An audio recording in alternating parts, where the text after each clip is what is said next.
साथियों, आरएसएस के हिंदू राष्ट्र के एजेंडे के पीछे की हकीकत तो यह है कि वो इस देश में ब्राह्मणों का वर्चस्व कायम करना चाहती है। आपने कभी आरएसएस को या आरएसएस के लोगों को कभी दलितों के हक अधिकारों के लिए आंदोलन करते हुए देखा है? कभी नहीं। जैसे अभी भारत सरकार एक यूजीसी का कानून लेके आई है, क्या आरएसएस के सर संचालक मोहन भागवत उसका समर्थन करेंगे? वो कदापि नहीं करेंगे, क्योंकि वो जानते हैं कि यदि ये कानून आएगा तो विश्वविद्यालयों में जो ब्राह्मणों का आज तक जो वर्चस्व कायम है वो डगमगा जाएगा।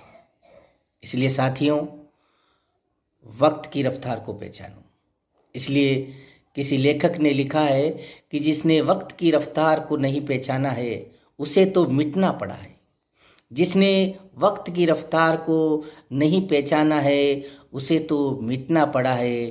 तलवार से तो क्या, उन्हें फूल से भी कटना पड़ा है। तलवार से तो क्या, उन्हें फूल से भी कटना पड़ा है। जय भीम, नमो बुद्धाय।